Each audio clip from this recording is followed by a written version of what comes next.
Hey, g'day all. Welcome back to Wicked Tunes, where we bring 60s, 70s style rock from bands and artists from the past, still making that today, and 60s, 70s style music from the year 2000 from bands and artists right up till today. All right. Well, speaking of right up till today and being an old artist, like an artist from my era, Robin Trower. Okay, for the boomers that are around and the older folks, and I'm going to say hardcore music aficionados, you all know who Robin Trower is, okay? First band he was in was Procol Harum, okay? Knights, Procol Harum, okay?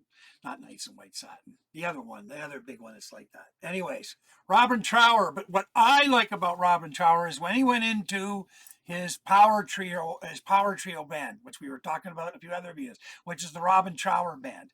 Okay. The coolest kids in the 70s in high school, okay, like you had to be amongst the real cool, like rock and roll music kids and everything.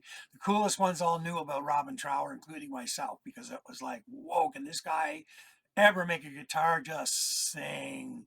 Anyways, no, he's not as well known as the big guitar heroes like Jimmy Page or Jimi Hendrix, Townsend, Clapton. No, he's not. Okay, but anybody that's true rockers, and if you really like classic rock, I mean, this sound, and he still sounds just like the 1970s, but with the nice, clean, clear, mixing. So for those of you that don't know him, I'll read this off quickly. Robin Trower is an English rock guitarist and vocalist who achieved success with Procol Harum throughout 1967 to 1971, and then again a band leader of his own power trio known as the Robin Trower Band. And well, he's still putting out albums and music, and of course they don't have anything updated here. That kind of really sucks. Oh, wait a minute. No, I'm wrong. Sorry. The new album is called No Worlds to Conquer. And then there was an album in 2020, which I just found out as I'm telling you, because I hadn't looked here, United State of Mind. So anyways, but for me, his big era, there we go. 1973, Twice Removed from Yesterday, Bridge of Sighs, For the Earth Below, Long Misty Days, like that was the mid 70s, and oh man, his big fat huge guitar sound. Okay, just amazing. Anyway, let's get to this because I know you're big rockers and love guitar. You're going to love this song, man. And it's brand new from Robin Trower. Can you believe this shit? So anyway, I'm looking forward to this one, and she's getting majorly cranked. Blew my sub. Can't afford to replace it. I blew it. It sucks. Anyways, I don't care. I'm still turning it up because it's Robin fucking Trower. Okay? So for you kids, you want a lesson in big 70s guitar rock? Here it is. Okay? And for us old folks that don't know, yes, Robin is still alive there, fellow boomers and Gen Xers, and he still knows how to play rock music and play a guitar. And you're about to see. Okay? Before we do that, though, please like, share, and subscribe.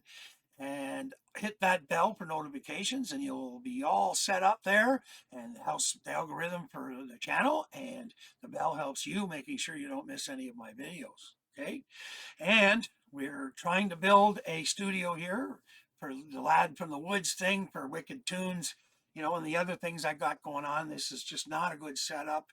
It's not professional, and I want to get a little better, but not slick, just it's got to be better than what I've got. And rock and roll deserves only the best, as far as I'm concerned. So anyways, if you want to donate to that, there's links down in the description to do just that. And I also now have a merchandise store, and all the profits and donations will all be going to that studio build. Anybody that donates, they will be going on a plaque that will be made with a cedar thing, and you guys will be on there, and then the name of the Wicked Tunes and whatever. Okay, so that'll be something you guys will have up in the northern wilds of Canada. Not even the real northern wilds. I'm in eastern Ontario, but for you, a lot of you Americans, that's pretty northern. Anyways, let's get to that song. Okay, Robin Trower, and the song is Ball of Fire off his brand new. It just sounded like my radio station. That kind of freaky. I would have loved to have been a DJ at a radio station. That would have been cool. Okay. I wonder if they'd let you work stoned.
Now, does that not kick fucking ass? Robin Trower, Ball of Fire.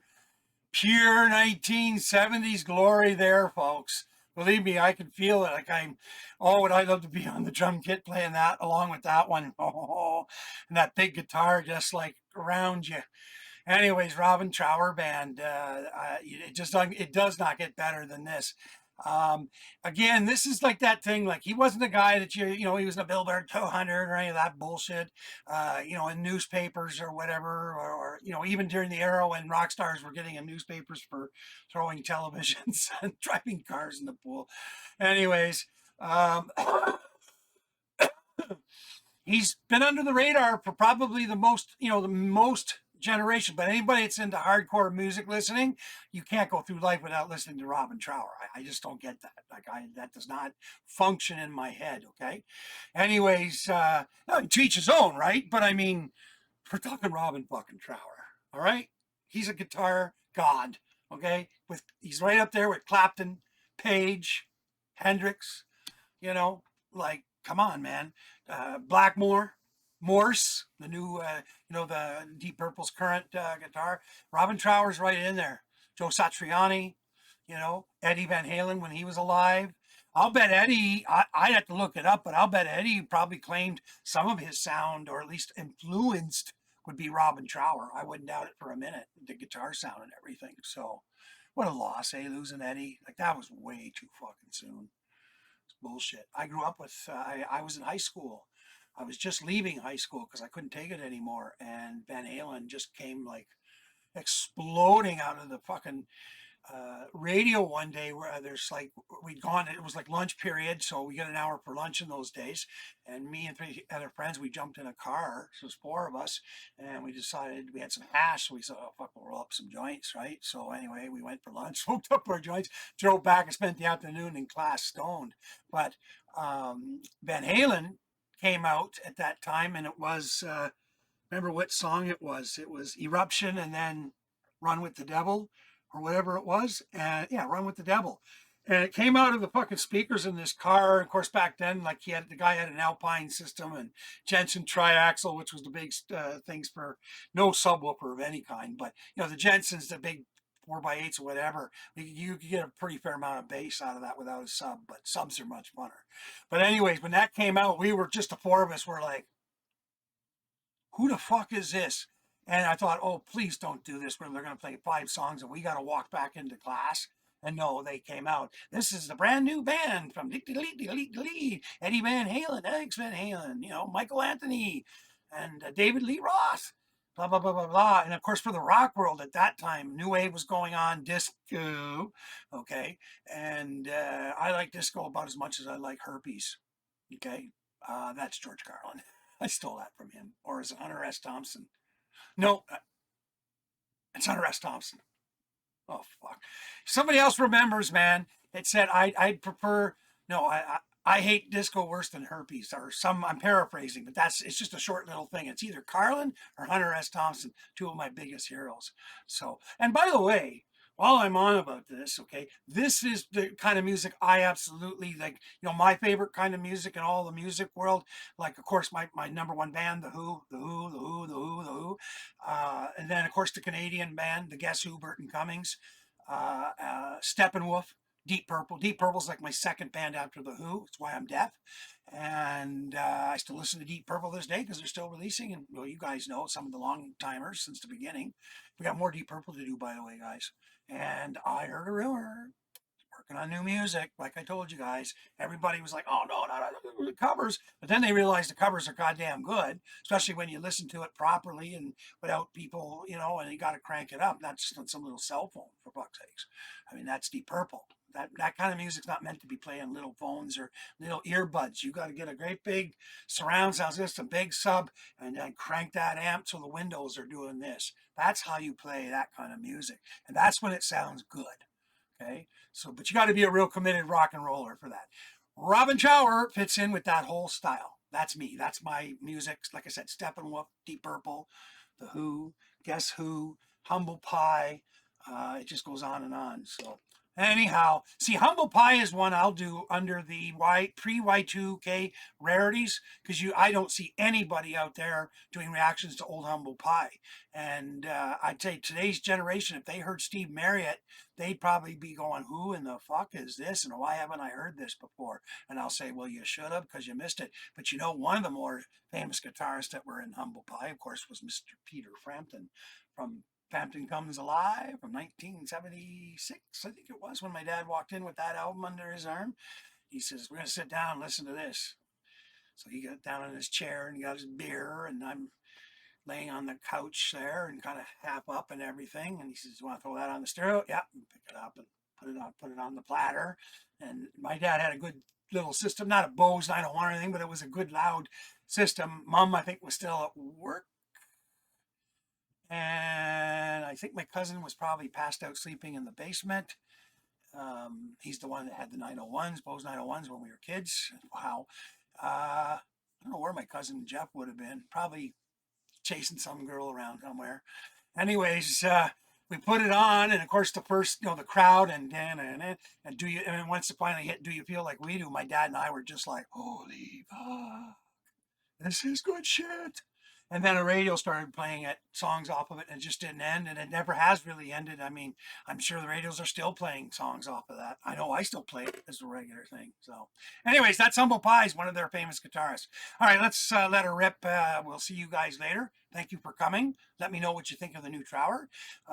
Please like, share, and subscribe. Hit the bell if you want to be notified. And if you guys want to donate to the studio cause, that would be very appreciated. Get your name on a plaque on the outside of the studios, and we'll be filming it. Okay? Okay, that's old school. Sorry. I got the GoPro now. See y'all later, eh? Be good. Peace, long life, and live long and prosper, folks.